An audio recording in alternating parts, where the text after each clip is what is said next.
I don't think just coming out and blatantly saying that 95% of arbiters is completely useless is the right way to go about this. I'm not going to come on here and defend 100% of the arbiters. Very often arbiters don't know where to place the kings to indicate a result on a DGT board, which is, I think, a basic sort of thing to know that you play. It makes me feel like maybe the arbiters don't understand chess very well. There are a lot of stories of certain events, norm events, where organizers and arbiters are complicit in prearranging games and tournaments, which is, it's not an issue of competence, but I feel this is it's pretty more serious. related to corruption.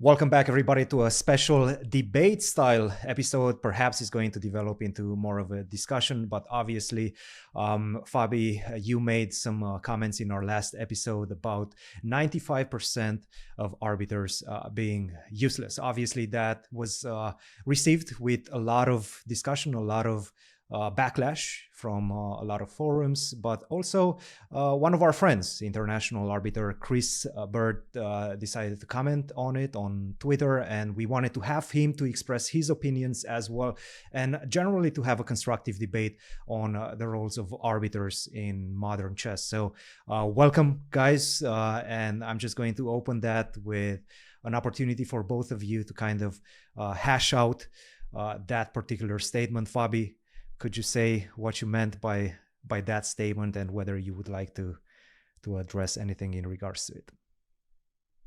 Sure, yeah, I'll just go quickly with some clarification.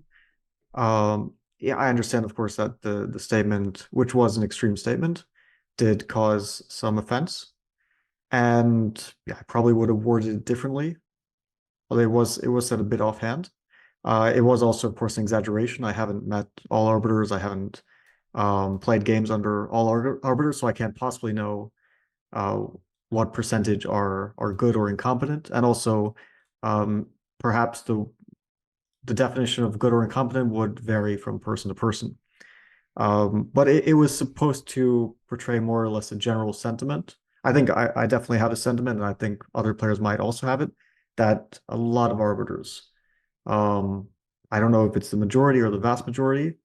And of course there are good arbiters, and I was also going to, I was thinking about even mentioning some names of arbiters I've worked with who are skilled and who make good decisions and are attentive during games. And Chris, you were, of course, one of the people who came to mind, and we've done many tournaments together.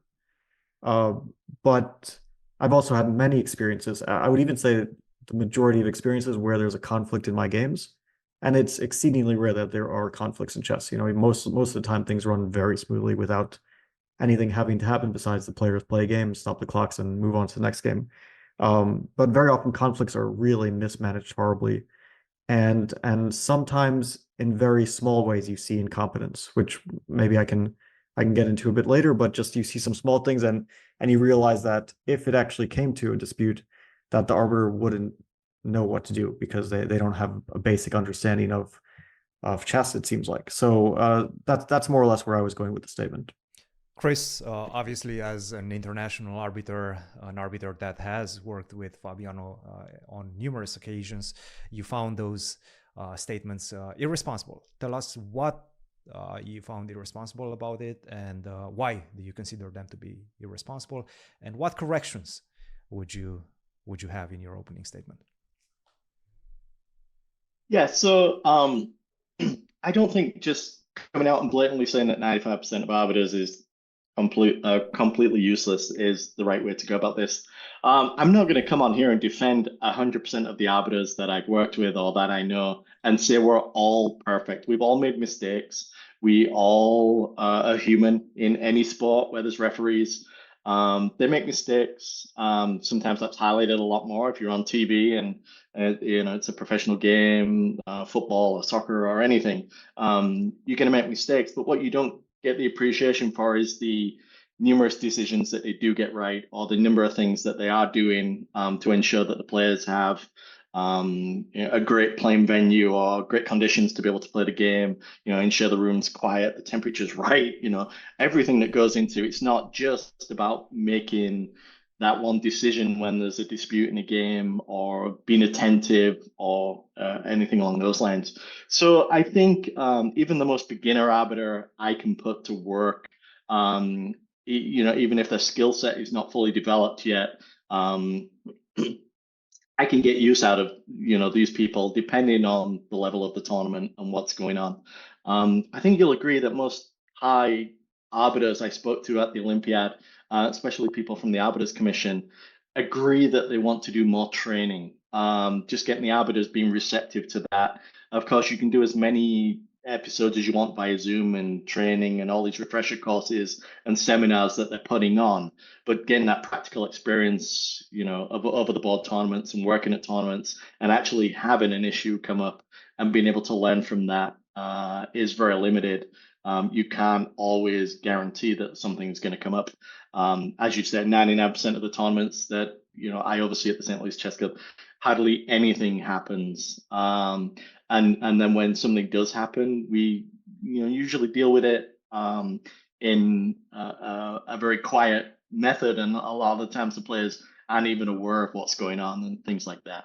So I think there are better ways for players like Fabi, and Magnus came out and called out the arbiters at in the Global Chess League. I think there's better ways for them to communicate that they're not happy with the arbiting standards.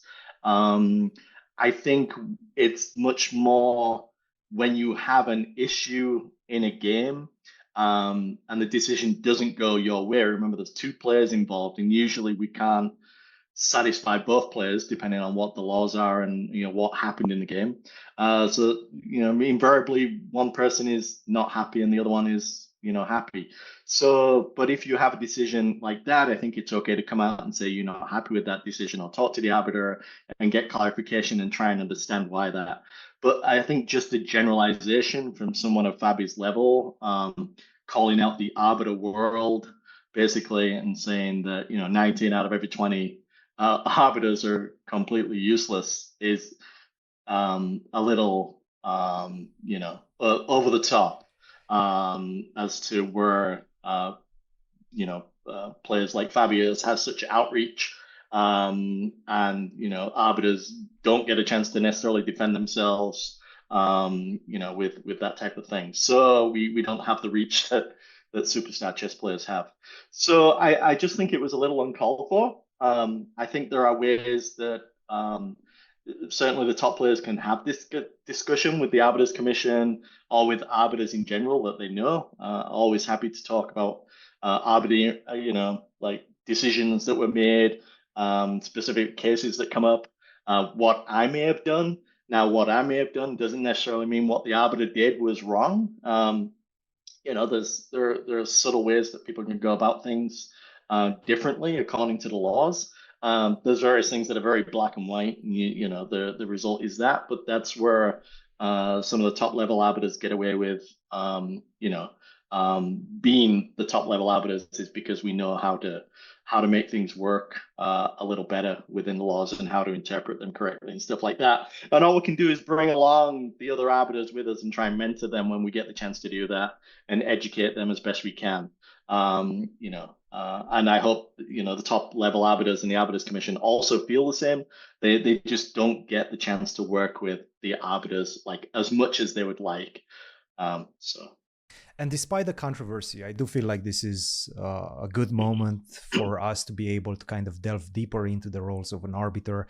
And I do want to pull it back a couple of notches and actually start with the question, what is the role of an international arbiter?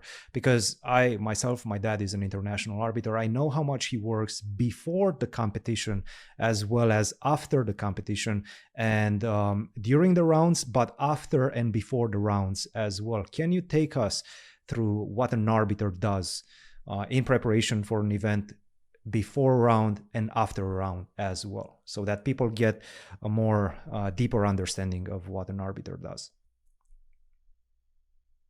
Yeah, so the short answer is that we are a referee, right? So we're there to watch the games, to make sure that nothing goes on during the games that's against the laws, or to resolve disputes. But there's an awful lot of work that goes on prior to the events. For instance, the upcoming US Championships that Fabi's going to be participating in a few days. I've spent a lot of work working with the organizers right now, even from my home, remotely, making sure that the regulations and everything on the website are up to date, making sure that everyone is listed correctly for the tournament. We've already prepared for the women's tournament sort of norm calculations and had a meeting with the arbiters to work out how we're going to run things. We've met about the room layout, how we're going to set up the room with the broadcast team because they want their cameras in certain positions and various things along those lines. I've communicated with the DGT guy on how things are going to be set up and what tools we're going to have for resolving any claims, since there's no draw offers allowed during these tournaments and things along those lines. So we do a lot of work prior to that. When the Arbiter team gets on site, the day of the technical meeting that I have to organize and put together preparation work for, the Arbiter team will also meet beforehand, and we'll meet at the location and we'll go over the setup and how things are, and if we need things changing at that point, and the temperature in the room, which is very difficult to manage when you have open players and women players in the same room, because I guarantee that not everyone wants a temperature at the same temperature, and then just making sure that everything is connected right and set up, and we want the playing conditions to be the perfect playing conditions we can for the players when they arrive. We also have the security processes and various things, and we've got to go over that with the Arbiter team and basically meet. So there's a lot of prep work before we get to the stage of the players arriving for round one and showing up and playing the games. They get to play the games and we get to monitor everything. And then so then there's all the work of, while the tournament is in progress, making sure that results are entered correctly, just making sure that everything is great. Normally we used to have spectators at St. Louis. We don't have that. We have the luxury of not having to worry about those. But when we had spectators, we're allowed to come and watch the games, which hopefully once they finish the renovations, that will be allowed again. There's a lot of monitoring of third-party things that don't necessarily involve watching the games, which comes back to one of the things that Fabi mentioned about the arbiters aren't necessarily attentive or things along those lines. So then, of course, afterwards, there's a lot of paperwork to be filled out. There's a lot of rating reports to be done, norms to be processed, various things that we have to do, especially for a national championship involving US chess and letting them know who won, and World Cup spots and various things that we've got to figure out. So it's not just a question of, there's a chess game in front of us and our only job is to watch that chess game that's going on. Of course, we'll have 3 arbiters for this event and 12 games to watch at a time, which means you've only got one set of eyes. You can only really watch one game at a time. So how you divide your attention between those games is a skill set that an arbiter needs to develop too as well. You wouldn't think about just little things along those lines, but yes, as you said, there's a lot more to being an arbiter. If you look at the Arbiter's Handbook, I mean, it's this thick with regulations and rules and various things, competition rules and the fair play, regulations and everything that goes into making a chess tournament tick. And what the people see on the broadcast, it's an 11-round tournament, players playing chess, they finish chess, and then they go for an interview. There's a lot that goes on in that room to make it so that these guys can, play chess to the best of their abilities and have the best conditions to do that. And speaking of the rule book and how dense it is, obviously there's some discussion about a recent rule that was more or less rediscovered by everybody. We will discuss that later on in the podcast. But Fabi, a lot of it was sparked because of this no increment situation, because of pieces flying. When illegal moves are being played. What can you do as an arbiter? And Fabi, what do you expect an arbiter to do in order to intervene and to smoothen the process of, playing a fair game of chess? Yeah, so the first thing is my comment wasn't directed at the event, although it was in relation, we were talking about the event, but I don't know what the conditions there are. So I wasn't saying that the arbiters there are necessarily doing a bad job. It had nothing to do with that event. It was a general statement, and I can sort of give some examples. As we said before, the vast majority of chess games, especially classical chess games, have absolutely no disputes, and usually nothing that an arbiter has to resolve in terms of, yeah, the arbiter has many roles, but in terms of classical chess games, and especially at these high level events where we have video footage and where there's not too many games going on, it's not an open tournament. I mean, I could go the next 2 years without having a single dispute in a classical chess game, and I wouldn't be surprised at all. But I have had a few that I can remember, including in World Championship cycle events. And I think in every single case, it's been mismanaged. And they're all different types of things. It's almost never related to time scrambles. So the first thing that I can mention was that in one candidates event, that spectators were taking photos with phones with flash on. Phones or cameras, I can't quite remember, but there was flash, and it was during a time trouble phase with an arbiter directly standing at our board, and my opponent kind of indicating to the arbiter to do something about it, and nothing being done. And this was during a time trouble phase, so it's really not on the responsibility of the players to make sure that spectators aren't doing something intrusive, which I think is like one of the main roles of the arbiter in case there are spectators, to make sure that the players aren't disturbed. And this is a candidates event. It's not your local club event where anything can go. Maybe one of the other things was a Grand Prix event with something which should have been very simple, because it was a threefold claim that my opponent made and I objected to. And normally it should just be resolved on the computer because the computer shows it. So the arbiters, two of them, both highly experienced international arbiters, check the game on the computer and inform me that it was threefold repetition. And then they tell us to agree to a draw. So we do. And then I recheck my score sheet and find out again what I thought, that there wasn't threefold. So I go to the arbiters again, and then they reverse the result. At this point, it's such a mess, of course, that they made a wrong ruling that I don't even know what they're supposed to do. They reverse the result and the game continues. And luckily, I guess for them, the game was drawn, so my opponent didn't file an appeal, which I don't know how that would have gone either. And there was no huge conflict because the result of the game matched what they had ruled on before. But still, it shows that they couldn't figure out something which is shown on a computer. And those are my two main things from World Championship cycle events. Like a very common thing which has absolutely no negative effects, you could say, but it kind of speaks to competence in my view, is that very often arbiters don't know where to place the kings to indicate a result on a DGT board, which is, I think, a basic sort of thing to know that you play. It makes me feel like maybe the arbiters don't understand chess very well, or maybe they're not. I don't know. Actually, it seems like a kind of basic requirement that you understand how the DGT board functions.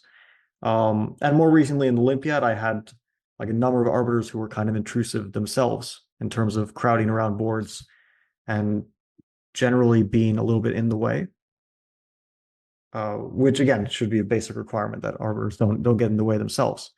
So of course these are very few incidents over decades. So I have been playing for decades, and I can only name a handful of things, let's say, that have been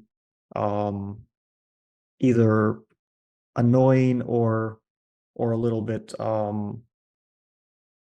that showed a lack of competence. So it's not too many examples, but that I haven't had a really clearly resolved dispute in high level events. The other issue I have is that a lot of arbiters, and these are again in events that I don't really play in, but a lot of arbiters are complicit in prearranging tournaments, in my understanding of things. Probably not, the tournaments that, let's say, not American events, and probably not very high level events. But there are a lot of stories of certain events, norm events, where organizers and arbiters are complicit in prearranging games and tournaments, which it's not an issue of competence, but I feel this is it's more pretty serious. related to corruption. Yeah, which I think but it's also could an affect issue. pretty much everybody, from players to organizers to arbiters, sure. But it's mostly corruption. And again, this has like a little bit in some small cases. I say small as in a few cases, not that they were unimportant, but some few cases have happened where arbiters have tried to prearrange, maybe successfully, or negotiated prearranged results in World Championship cycle events, specifically Grand Prix events. Like this is sort of known that this has happened. So again, that's not an issue of competence, but it's probably a more serious issue. And yeah, that speaks to corruption. That's not an arbiter thing, right? That although arbiters are some of the guilty parties. Yeah, I can't come on here and defend the arbiters that are doing any of that stuff. I mean that's clearly not related to just arbitering standards. That's just related to just regular chess ethic issues. The organizers, arbiters, and players are sometimes involved in, right? So it's I are we including those arbiters in the overall standards of arbiter? That's not part of the skill set. That's just a general human corruption, ethical issues, as you say. Yeah, Now, I will say I just want to clarify. I'm not trying to paint arbiters with the broad brush in terms of that. Like I assume that the vast majority of arbiters have not done that. But it is some sort of corruption issue as well. But yeah, I just want to clarify that I would assume that this happens in a tiniest percentage of cases. Yeah, and again, for players, for arbiters, for coaches, and for organizers as well, corruption is at pretty much every level. Now, Chris, could you address some of the points that Fabi just made? Specifically, perhaps we should talk about the candidates one, where in the heat of the battle, you allow photographers, maybe visitors, to take pictures with sound or with flash. Yeah, so I mean, what I will say is that so sometimes a lot of these regulations on what is allowed for media, their access, and various things like that is beyond what the organizers are going to check with the arbiters beforehand, right? So if an organizer turns around and says, we want media access for the first 20 minutes, we want them to be able to use flash photography for that time, we want them to come back in during the once they reach the time control and various things along those lines. It's the arbiter doesn't get an awful lot of say in what an organizer who's maybe putting up all the money and various things to do that. Now, from my perspective, I know the organizers obviously in places like St. Louis, and I know organizers very well, that I will turn around and say, this is probably not the most sensible thing for us to allow to happen. Do you mind if we do it this way, and various things. Now, I don't think there's any excuse for an arbiter that allows or deliberately allows something to happen during the game that is going to disturb the players, right? We had the famous case at the candidates with Alireza walking around with the shoes, and that disturbed one of the players. And then the arbiter got sort of vilified for speaking to Alireza while his game was in progress, but while he was away and it wasn't his move, blah, blah, blah, and various things. So, an issue occurred, a problem, that was disturbing players. The arbiter tried to take care of it and then sort of got shot in the foot by Alireza himself for, trying to take care of it. So we want the playing conditions, or I say I'm hoping that the rest of the Arbiter world wants the playing conditions to be the best playing conditions. I don't think there's an excuse for allowing flash photography later on, unless unless the Arbiter didn't know it was happening or whatever. But I would assume that flash photography, or if loud camera clicks or anything, especially in a time scramble, personally, I'll try and mush those people away. But you've also got to understand that, media are allowed, the approved media are allowed access to certain things, and they don't necessarily always have the best equipment for chess events.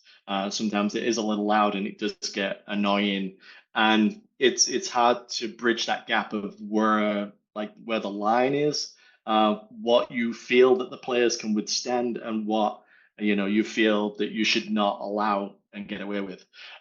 So yeah, I'm not going to defend an arbiter that allows any sort of disruption, but sometimes you don't give a choice.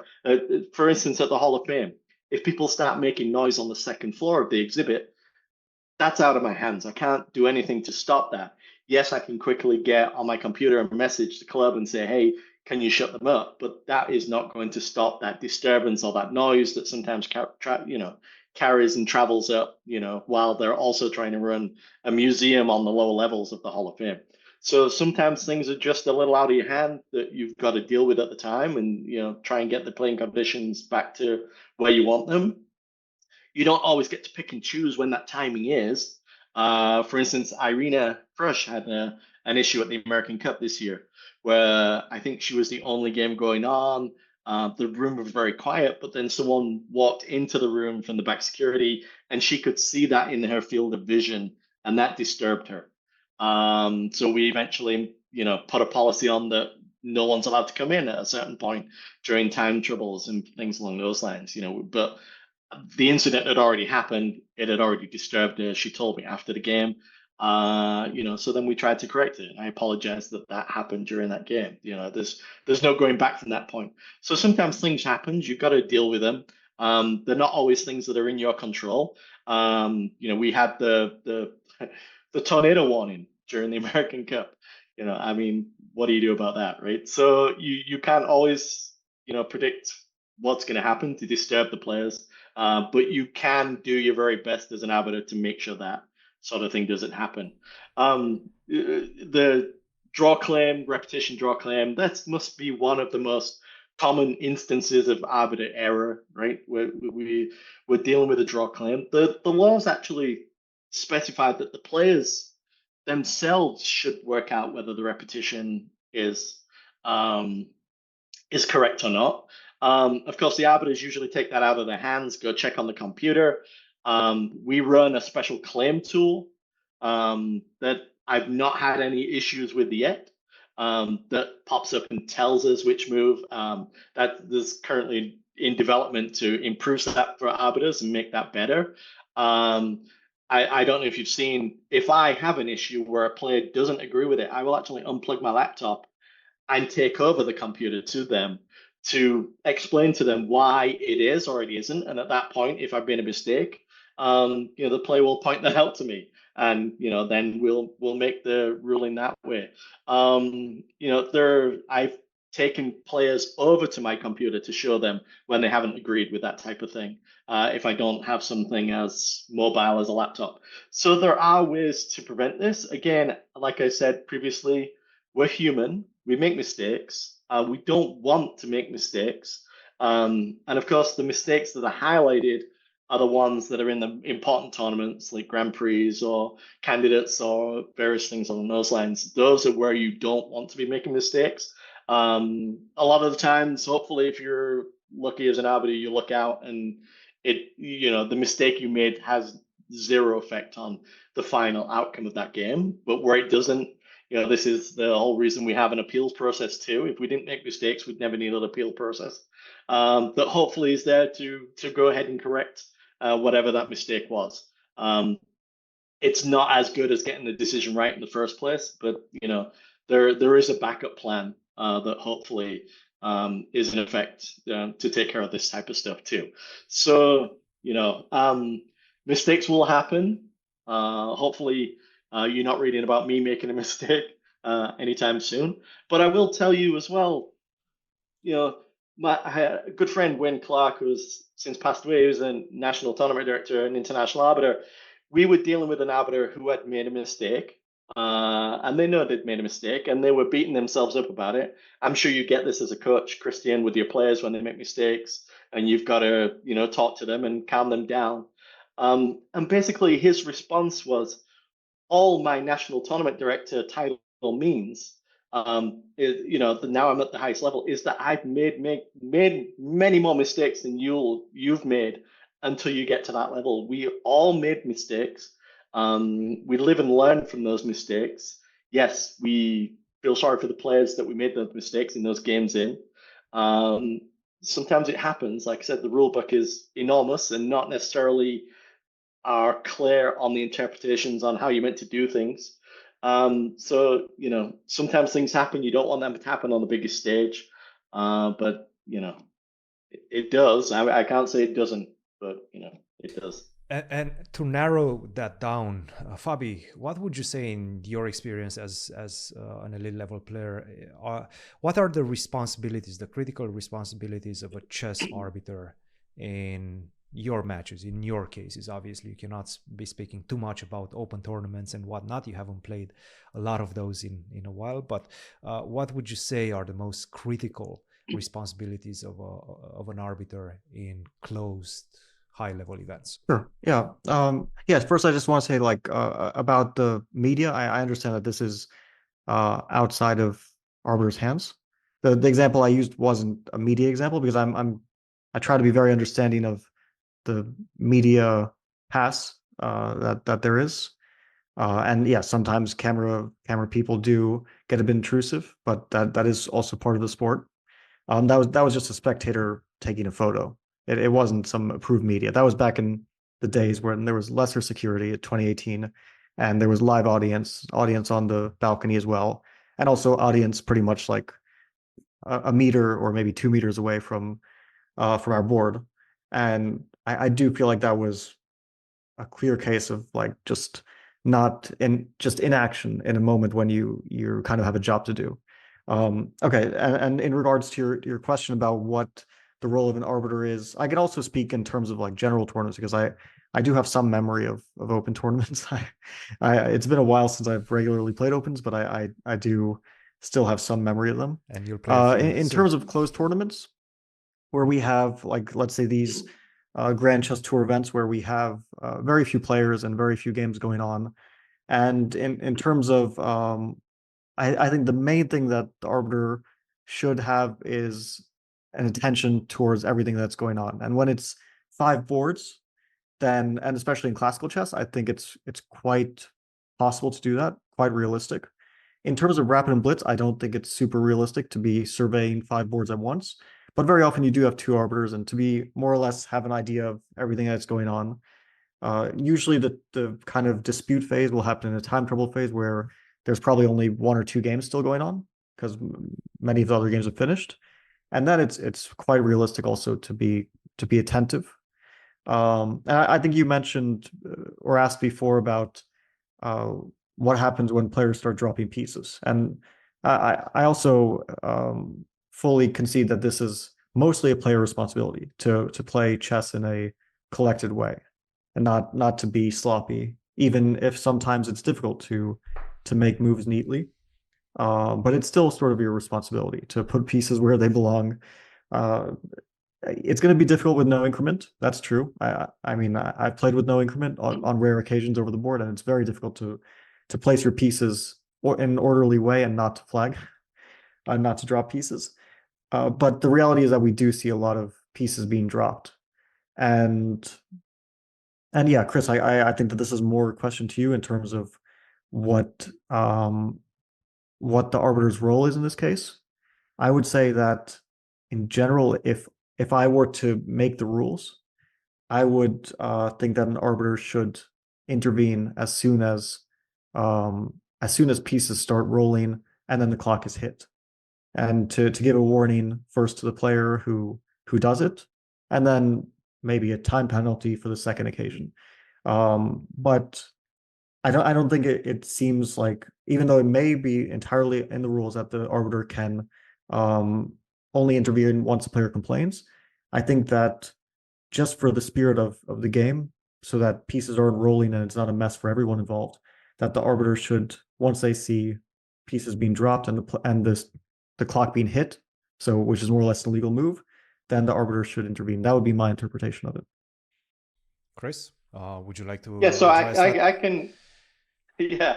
So yeah, so we've got the laws, and most rapid and blitz games, and I can certainly speak for the Grand Chess Tour since I helped write those regulations. They're played under what's known as the inadequate supervision laws. This basically means we don't have like one arbiter per game, one arbiter per X number of games as are recommended to allow us to use the full competition rules. So time scrambles are going to happen in Rapid and Blitz. I think I've said that at various players' meetings, in my announcements before rounds start and various things. Yeah, the players have an obligation to put those pieces on the right squares, make sure that they correct things before they press the clock, and various things along those lines.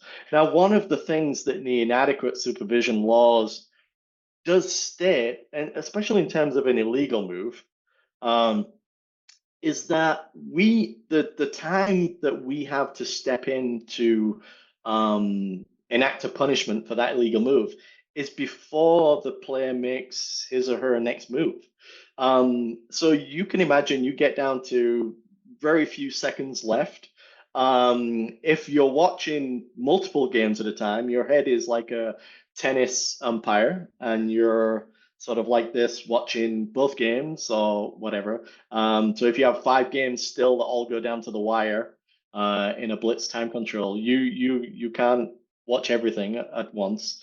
And then you have that very short amount of time to be able to step in and enact a penalty according to the laws. So the laws understand that these are for situations where you have a lot of games going on and very, not as many arbiters as you need for one set of eyes per game. For instance, the World Rapid and Blitz Championships that are coming up and previous ones have always been played under these specific laws.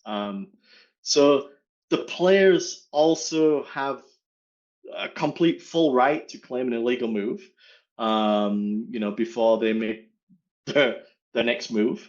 So do we want arbiters to step in? Yeah, I believe we do. And in the full competition rules that are in use, and we'll get to that later in terms of the Global Chess League, I think the arbiters certainly should step in and correct. I think, as you said, there's a difference between illegal moves and pieces flying everywhere, which might be considered under displaced pieces.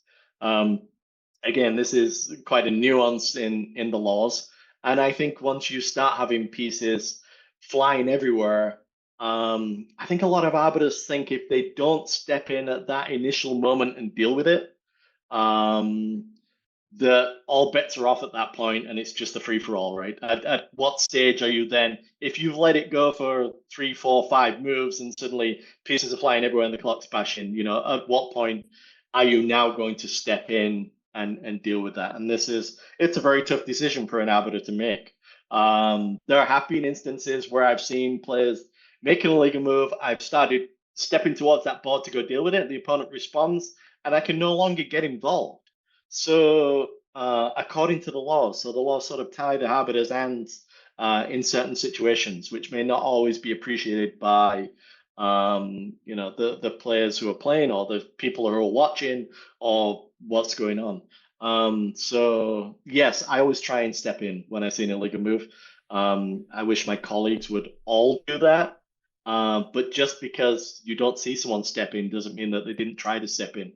And then they've had their hands tied by the laws as they're written and as we are enacting them.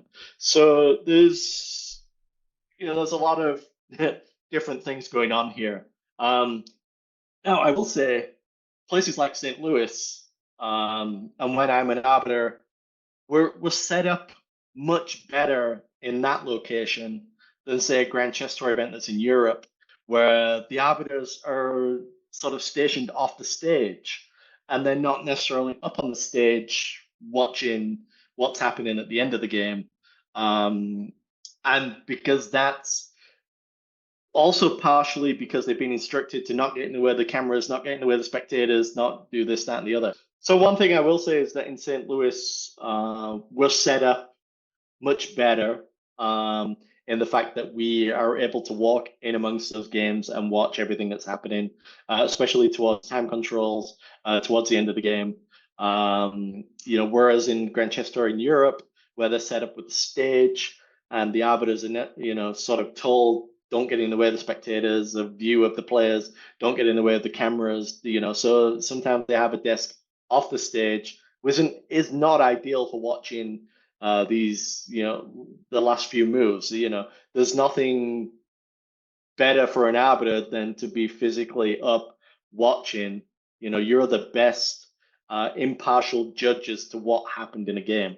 I know we've got video replay and access to things along those lines, but what the arbiter sees, you're going to miss a lot of things that are potentially happening when you're not at the game. So, and then by the time you've walked from the edge of the stage to try and get involved in that game, it's 10 moves further on, and that situation has totally gone.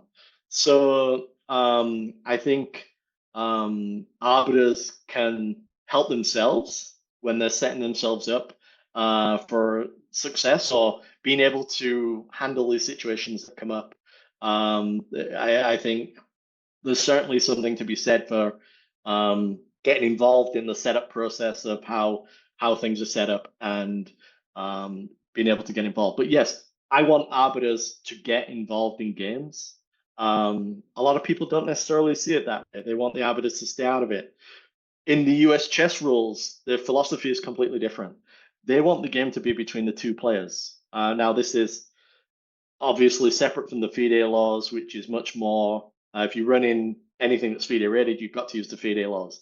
But in the US chess rules set themselves, they don't want you interfering in a game. They want that to be between the two players. So there's a lot of times where you can't even get involved in a game in the US chess world when you want to, because the rules specifically don't allow you to.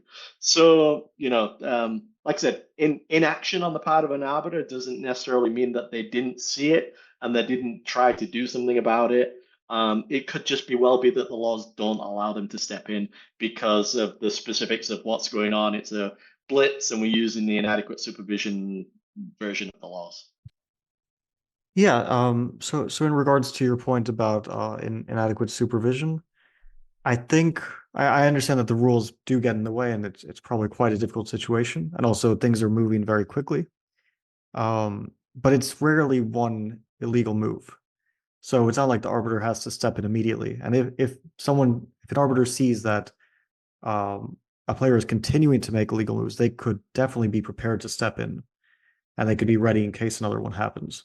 And usually we see with these games where players start dropping pieces and pressing the clock, and very often they no longer start making moves which are even attempted to be legal. Like they're just moving their hand and then knocking a piece over, pressing the clock, and everything's flying. I think at some point an arbiter should step in and should also be prepared to step in, and probably within the rules they can time it so that they get in. And if both players are making illegal moves, they don't have to penalize one player. They could give a warning or something, but definitely. And also from my experience, like, not just playing events where sometimes things get messy, but also watching events where things get messy. Usually, or very often, an arbiter is there. These very often happen in critical games where there's one game left, for example. Like we can talk about the Global Chess League. It was the like final decisive game of the match. Definitely, if there are arbiters there at all, then they must have been watching the game, right? Or at least they should have been watching the game because there was only one game left, right? So they definitely. So I don't know if you've seen the setup that they have in the Global Chess League. So the arbiter is sort of behind the cameras. So I mean, it takes a few steps to get there. But again, in terms of Global Chess League, and I think we'll maybe visit some of the issues that happen there. they have less excuses because they're not actually using the inadequate supervision version of the laws there. They're using the full competition rules, which basically denies them that sort of get out of jail free card anyway. So, sorry. Yeah, no, I understand that this is go ahead, Fabi. This is sort of a rule that's written in to perhaps help arbiters who don't really have a way to mediate this in the heat of the moment. But it also shouldn't be used as a get out of jail free. Like it seems like it's kind of taking responsibility off the arbiters at moments when they're needed because both players have lost control, which is their fault. But regardless of how we got to that point and whose fault it is, you need someone to intervene so that it's not a mess anymore. And it can also. Could it be Sorry? the responsibility of players? Sorry to interrupt. Could it be the responsibility of players to claim that, let's say, my opponent is not making legal moves anymore, like either off-center pieces or pieces are just like flying? Should it be the responsibility of players to claim that? I think so. I also think that once players are in that mode where they're just trying to avoid getting flagged, they're probably not thinking about much else, but they do have that responsibility, I think, to either play in an orderly way, or if their opponent's not doing so, then to stop the clock and complain about it. But we rarely see that the case. And the second question is like whose responsibility is it after the players no longer do that? I mean, I think a very famous case from a very important event was the Women's World Cup in 21. This game between Manadze and Videlka, right? Which was an Armageddon game, so you expect perhaps some.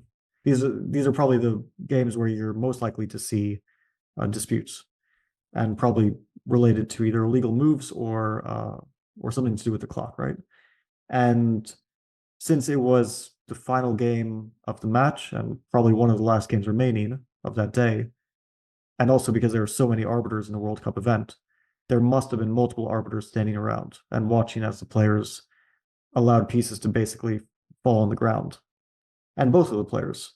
So although it might be difficult, there has to be a way for the arbiters to do something at some moment in the game. Otherwise, I think it does speak to like some level of uselessness, right? If they have no way to mediate this or to ensure that proper play is happening, then what exactly are they doing there? Chris, would you care to?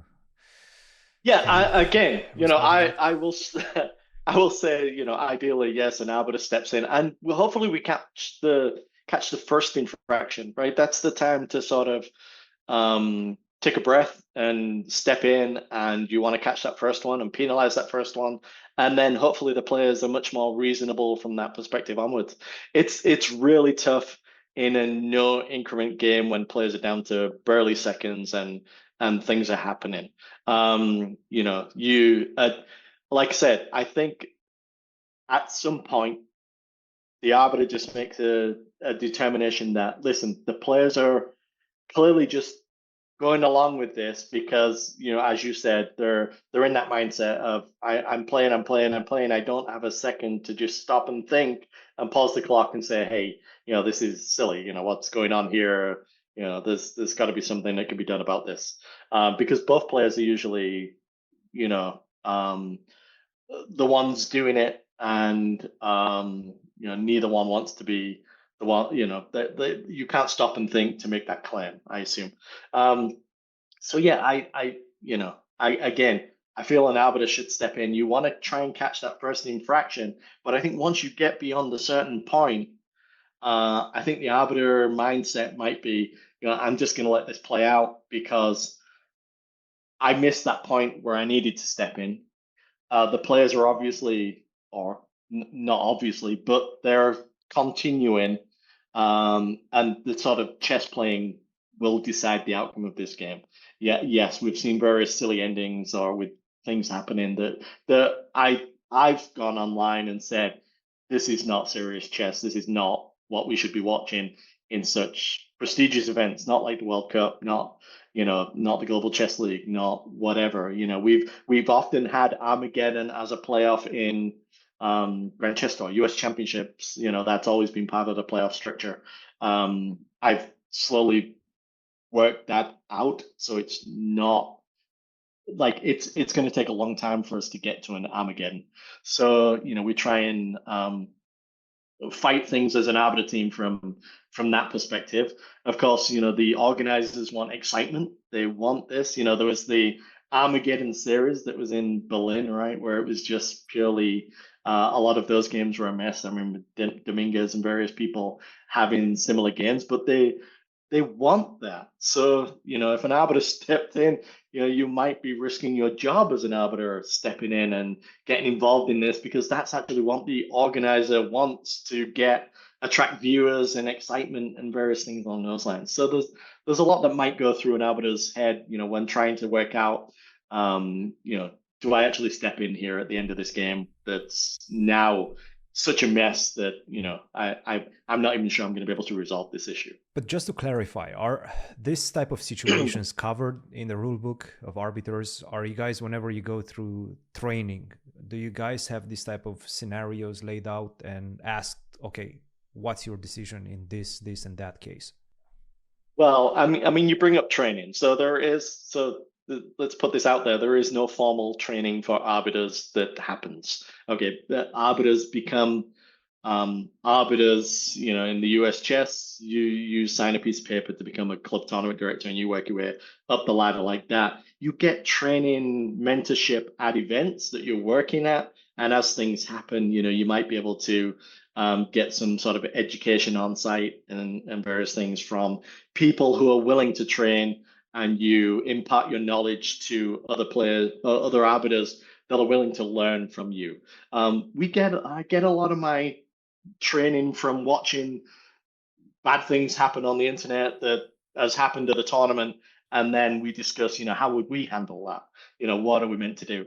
So, the Arbiters Commission are trying to introduce sort of refreshers, but once every 4 years, and that's just to make sure that arbiters are staying up with the latest laws and various things. Yes, there are in the laws, there are situations that cover what we should do if displaced pieces, illegal moves. It's all in there, but again, we've got the inadequate supervision version of the rapid and blitz laws that, on illegal moves, if we don't step in by a certain time, then we let it go. But other than that, we should be everything is covered in the laws. If pieces are going flying, yes, there's a law that covers displaced pieces. We shouldn't be allowing that to happen. We should be stepping in and doing that. Again, it's not always as black and white as you want it to be. It's in the rules. It's in the laws, but getting an arbiter to actually always follow those laws and whatever, and also having the understanding of when you don't necessarily need to get involved because it's not going to affect anything, or it's not going to change anything. Or like one of the things that's been happening a lot recently, I've noticed, and even in the high level events in St. Louis, is players will make a move, and I'm not just necessarily talking about being low on time. They will make a move, they'll press the clock, and then they'll readjust the piece back onto the square where they should have put it properly in the first place. Now that's against, you shouldn't be adjusting the pieces on your opponent's time. So that's against the laws. There's something in the laws that we can do about that. But, a lot of the times, if players both have an hour left, that is not affecting anything. So if an arbiter doesn't step in and correct it at that point, it's probably, no one's ever going to know, no one's ever going to notice. It doesn't affect the player, their opponent, and various things. Now, if they're doing it with a minute left and continuously doing it, like I had to penalize Alice Lee in a recent event because she was doing it constantly. I think it was the Kearns Cup. So I stepped in and awarded the opponent 2 minutes because she, you can't continuously keep doing that. That's against the laws. So at some point, you've got to enact and try and correct a behavior that you see is happening. It's not necessarily the worst behavior in the world that's going to affect the result, but at some point you have to step in, and it is against the laws. and deal with it. So, and I wish arbiters would do that. Of course, the most contentious games that are happening are these fast games, the blitz games, where people a very long time. I don't know whether a 1 second increment or a 2 second increment is enough to stop whatever's going on from going on, whether it's enough to stop the pieces flying from wherever they're flying and stuff like that. But, yeah, obviously the arbiters there have sort of set a precedence that they're not going to step in at certain things, sorry, in the Global Chess League, that they're not going to sort of step in and stop all of this madness from going on. Well, finally, I do have to talk about this game, Nihal versus Dardha. We've been discussing the flying of the pieces. We're not going to cover that, but there's been this situation of flagging. We've seen flagging, and generally, the players accept the result.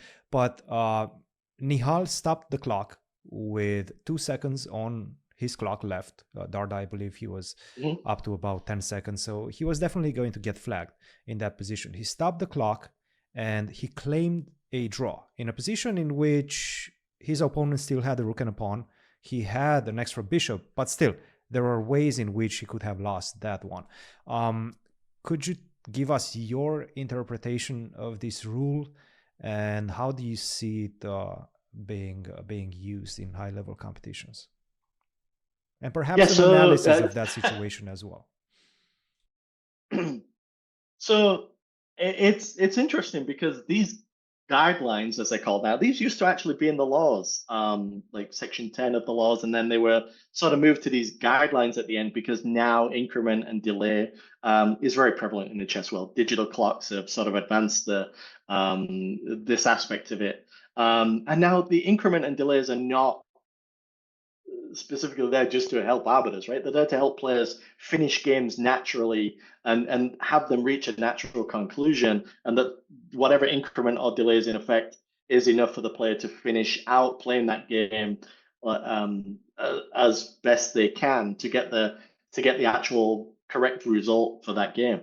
Now, when you're not using an increment for classical or standard chess in FIDE terms or rapid chess, in FIDE terms, there are these guidelines. Guidelines 3 is this section of the FIDE laws that everyone has probably forgotten about because nothing is ever run without an increment or a delay nowadays anyway. And they don't apply to blitz. So blitz is, I think it's considered that the clock is part of the actual game. The time management is a huge part of blitz chess. So it only refers to rapid and classical games, and you can only use this if it's actually been announced beforehand.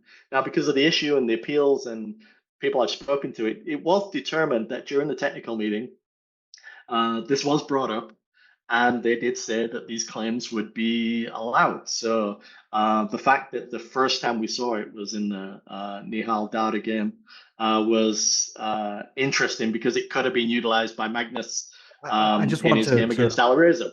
I just want to mention one thing, because I think it was used in one other game. I think it was Gunina against Kaneru, maybe. It was definitely a game of Guninas, and it was an equal position, but not a drawn position. And she made this claim that her opponent wasn't trying to win on the board and was trying to win on the clock, which was the case. She was flagging her. I mean, she had probably 2 seconds left when she made this claim, and the claim was rejected. And from my understanding of position, basically she was not trying to win on the board. Like, you could just see that she was making random queen moves and random checks with the aim of eventually flagging her opponent.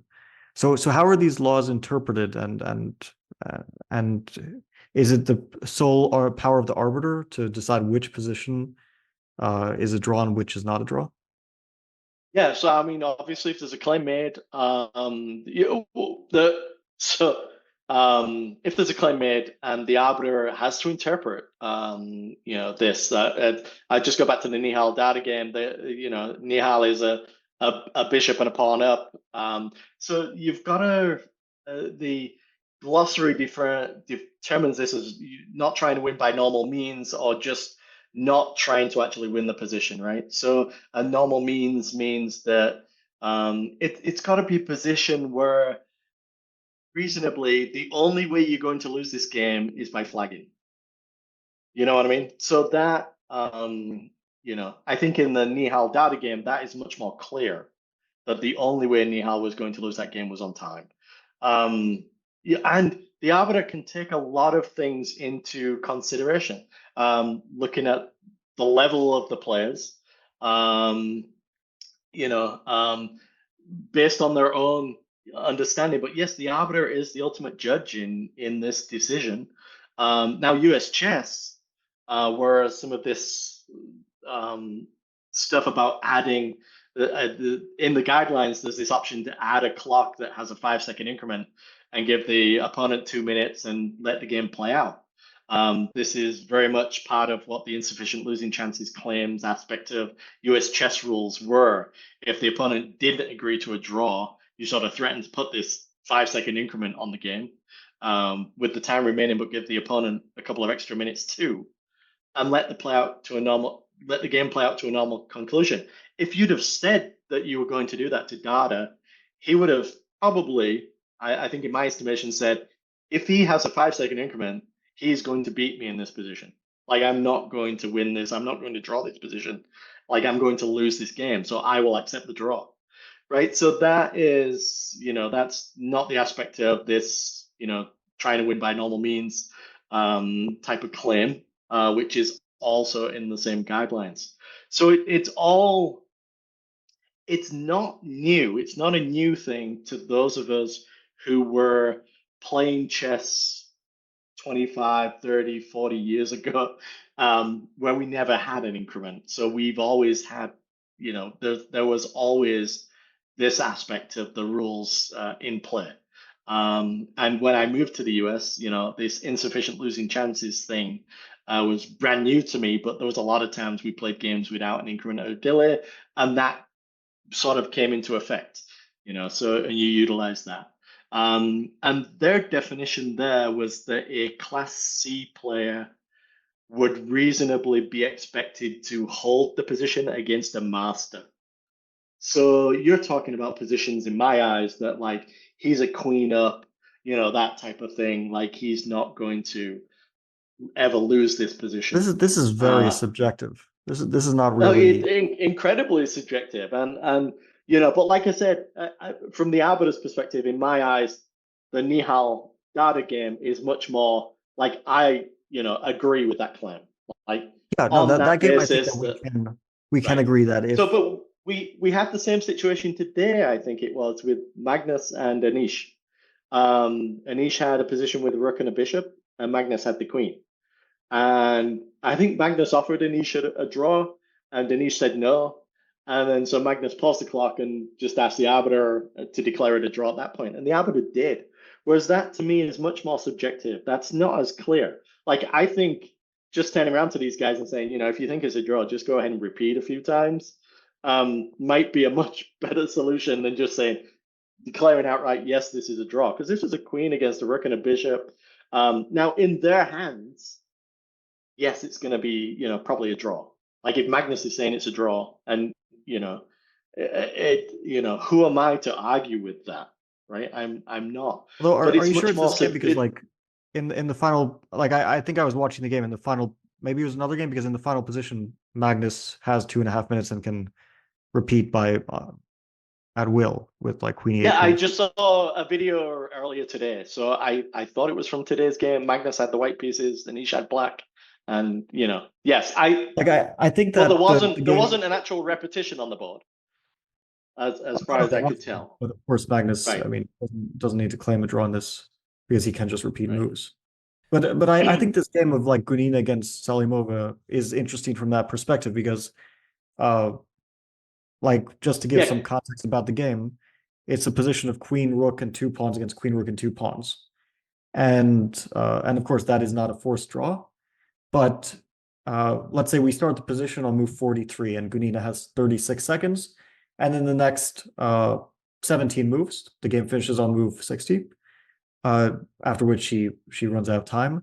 The pawns have stayed in the same place, and the pieces have stayed in the same place, except that Black's queen has moved around checking White's king. So nothing has changed in the last 17 moves. So the game was not declared a draw. It was declared that she lost. She made a claim with 2 seconds on the clock and this was before the Dardha against Nihal game. So she had already tried this rule and the claim was rejected. And now I can see this going either way because it's not a forced draw for sure, and there are major pieces on the board, and White's king is vulnerable to checks. On the other hand, Black has made no progress nor really attempted to make progress, and hasn't and it's difficult to imagine how Black could even make progress in the future, looking at the position. So yeah, and that's meant to be one of the main considerations, is whether the person is actually trying to win the position. And if they're not trying to actually win and make progress in the position, and they are basically just trying to flag, that should be one of the key indicators that you would agree to the draw, or you would, accept the claim. In that situation, the Arbiter also has the option. Now, it's very difficult to do if a player makes this claim with 2 seconds left. Now, if Gunita had made the claim with 30-something seconds left and said, I'm making this claim, the Arbiter has the option of allowing the game to continue and then making a ruling later based on whether he feels the opponent is trying to actually win the game or just flag the opponent. So there are this is again many things. even more. So like it shouldn't be the responsibility of the player to make 2 draw claims based on the same. No, I mean, it would still be the same claim. So you would still, the claim would still be valid. It's just the arbiters using this option to reserve judgment on the initial claim based on what he sees in the future. So it again, nobody has known about these guidelines or whatever until, they're sort of being forgotten about, right? Until this event came to the fore. And now this is a rapid event that's not using an increment or delay, and these rules are in effect. So, I would hope that the Arbiters, the Arbiter team did a lot of figuring out on how they were going to handle this once it was announced that this rule was going to be in effect. I can't speak for the Arbiters. I can't, For me, this sounds like a very outdated rule, a rule that we used to have when we had the analog clocks. It's exactly the same rule. Yes. But a rule that should have stayed with analog clocks and not be carried over to the clocks that we have right now. When you put no delay as an organizer, you're obviously looking for some type of match, some type of event, some type of situations when players don't have any seconds on the clock. To be honest, Nihal, getting a piece up in the last 5 moves of the game and then immediately claiming a draw with 2 seconds, I'm not sure he should have been awarded that draw. He didn't have enough time to make the moves. It was a time management situation, time management question, and you're penalizing the player that has used his time more efficiently. So I don't know. One of the questions is whether the game should have actually got to that point, right? So a long time before that, when pieces were happening or whatever, I was talking about this earlier, right, that the arbiter should hopefully catch that first infraction and not let this type of stuff, try and nip it where it was and stop it from progressing any further. But I don't think you could blame Nihal for actually utilizing the rules and the laws that the tournament had in place and said were going to be in place, right? So of course not. They could have easily not announced that these guidelines were in effect and just let it play out. If that's what's going to happen, that's what's going to happen. So. I'm not sure he got the extra piece, I believe, when he had perhaps 4 seconds on his clock. Like, he didn't have enough time to prove that he's going to be able to not lose that one. Obviously, we know Nihal being 2700, he's not going to lose that type of position. But I just feel like the player that managed his time better, which in this case was Dardha, he's also penalizing himself. He's penalizing himself a little bit if you think about it, because if he has ample time, or like I said, if you added a 5-second increment into that, he's going to win that game, right? I would put my money on him winning that ending. So he's sort of penalizing himself by agreeing to a draw at that point. It's sort of a safety net So he doesn't get the win. He only gets a draw. Now, yes, he would have lost on time if he hadn't been able to claim that. So it's sort of a middle ground, right? This whole thing is just, remember, you're only getting a draw out of these claims. You're not getting a win. You're not, but you're not getting a win, but you're not getting a loss. I see that. I can But see that. I've always dealt with these situations personally from the US chess perspective. I can honestly say I've never had to rule on this from a FIDE laws perspective, but from a US chess perspective, um, unless the position is very, very, very clear that this Class C player is not going to lose this against the master, I'm rejecting the claims or I'm offering to put a delay on the game because that's one of the options too. So, if in this position, I don't think I'm accepting that a Class C player is not going to lose this against the master. Even though they're a bishop and a pawn, there's just too much can happen. I've seen too much can happen from those. So it's got to be something really, really clear cut. But like I said, the US chess version just immediately allows you to put a delay clock on the game if the player doesn't accept that it's a draw, or the master doesn't accept that it's going to be a draw, and you let the game play out naturally with that 5-second delay now in effect. So if the player feels they can go ahead and win it, they have the right to go ahead and win it, but that's the price the master pays for not accepting the draw in that when it's being offered, when this person makes this insufficient losing chances claim. So that was sort of how we ruled it from the US chess perspective. I've never had to rule on it using the FIDE laws and their normal means definition and various things along those lines. So I just I want to certainly offer a don't different enter perspective. these arbiters. Because you mentioned you said safety net, which is sort of how I viewed that he was approaching it, which I think is a consideration, especially in a match situation like this, where he was taking the risk that he would be able to win in the amount of time he had, because he understood when he had 30 seconds left or even a minute left that there was a serious risk that he could flag, right? But he took the decision in a winning position. He was winning for nearly the entire game, that he would go for the win. And perhaps he was looking at it from a match perspective, but he wasn't able to win the game in the amount of time he had. So this was sort of a decision that he made during the game.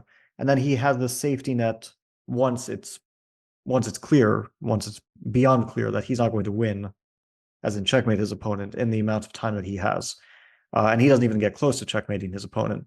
So it feels also feels like a bit of a cop out that you're able to go for the win, taking risk that you're going to run out of time, and also taking risk that you at some point maybe he was potentially could have messed the position up to losing it, right? Not at that moment, but earlier on in the game. And then once you know that you can no longer win the game, then you say, okay, I claim a draw. Even though time was always an aspect. Like both players were aware of the importance of time, even going back maybe 20 or 30 moves. And then there's also the other issue that was the final position even reached legally? Like how many of their moves were legal? Yeah, I mean, we were saying earlier that once they get into the heat of the moment, players might not think to stop the clock and claim any of this. But Nihal was certainly, I think, always had this in the back of the mind, right? With 2 seconds left, he just very casually paused the clock and made this claim. So I think he would have, been able to easily claim that there was an illegal move or displaced pieces or anything at any particular time that happened. Yeah, I mean, once you so to touch on this, the Global Chess League state in their regulations that they use what's known as the rapid laws A2, A4, which are the full competition rules. Now, full competition rules mean if there's an illegal move or something happens, the arbiter has to step in. Like you will, so if you don't notice an illegal move for so many moves, you still step in, you stop the clock, and you go back to when that illegal move was, you correct it, and then you penalize, and then you carry on the game from that point. So they're using these full competition rules, not the inadequate supervision laws. I don't think they have the number of excuses to not go back and deal with that and let all this thing happen. But but in terms of, once I guess you've reached that position and then a player makes that claim, you're sort of obligated to just make the claim on that basis. I mean, do you want the arbiters to then go back and say, well, there was an illegal move 15 moves ago, so we're going to go back to that, and now we're going to continue the game, and give someone a minute or whatever at this point, and and carry the game from that point. I don't think that was ever going to happen. Like I said, but given that they're using the full competition rules, I think they're sort of obligated to step in and deal with an issue when it happens. And that obligation is very difficult with the time controls and everything that they've been sort of given with the format of this tournament. Guys, I think that was, in general, a very fruitful discussion. I know most of us running out of time right now, so we're going to have to close it right about now. But thank you, Chris, for joining us. That was very insightful. Fabi, as always, a pleasure. And let us know what you think, the audience. What do you guys think are the responsibilities of a chess arbiter? What do you think should have been done better in the game between Nihal and Dardha? Obviously, the discussion is open. Magnus also gave us his point of view about that one. One thing is for sure, it does seem like Nihal might have been the only one paying attention to the technical meeting. So kudos to him for that one. He knew the rules. But yeah, that's more or less everything we have for this episode. Once again, Chris, thanks for joining us, and we'll see you guys in the next episode. Cheers. Thanks, Chris. Thank you.